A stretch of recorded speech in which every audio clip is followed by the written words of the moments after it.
Hey guys, a little more content from the content minds. You know I love responding to Peter Zeihan's videos in general. As I've said before, I like his stuff as a primer of sorts to international relations issues. And Peter had an interesting video today about Xi Jinping and some of the purges that have gone on in the Chinese military, and in particular the Chinese military's missile forces.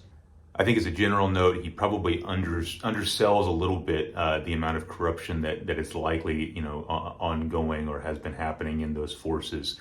In particular, some of the reports around how the fuel and different things have been misused or sold off. I think there's probably some truth to that, and he seems to undersell that a little bit. But again, this is sort of reading the tea leaves in China studies. Nobody knows, right? We probably will never know whether this was purely a purge motivated out of Xi Jinping's paranoia, or if it was something else or a combination of both. I kind of think it was a little bit of both. That said, what I actually really wanted to take a little bit of an issue with in Peter's video was in his description of, I forget the exact words that he used now, unfortunately, but he was describing the way in which Xi Jinping kind of has purged people and has done so to kind of create just a community of yes men. They are mostly men, so I'll say yes men here. But he wants to kind of, through his own sort of shallowness and weakness of ego, he wants to assemble a group of people who won't really speak back against him, right? And the problem with thinking about it this way is it doesn't really get to the underlying game that's happening in authoritarian regimes. It's not so much about Xi Jinping being an egomaniac or being unable to, have the strength of ego to hear somebody disagree with him at all.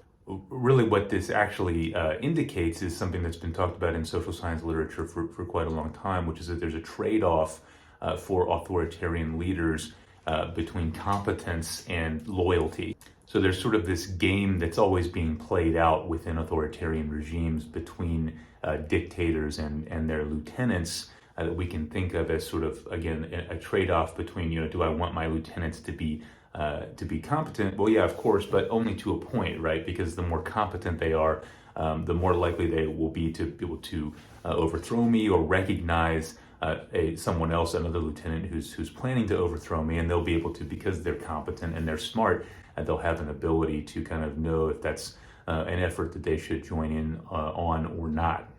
On the other side of this, obviously, there's loyalty, right?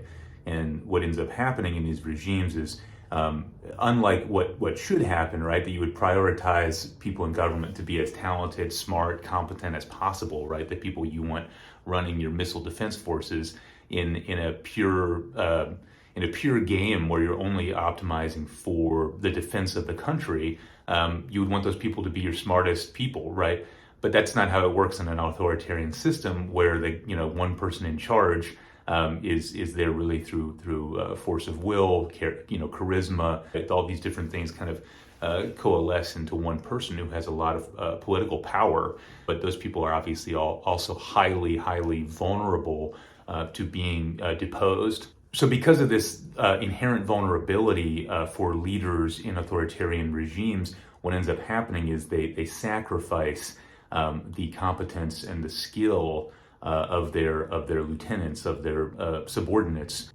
And what you end up with in that circumstance is sort of these mediocre, average people who are more loyal, and their service is obviously prioritized over others. And that's what complicates analysis of this situation that Peter's talking about is, were the folks in charge of the missile force, for example, were they these kinds of mediocre people, and that's why they've been purged, or were they the opposite, right? Were they extremely competent, and that's why they're getting purged? And it's just really hard to tell which of those is happening, or a combination of both of those things.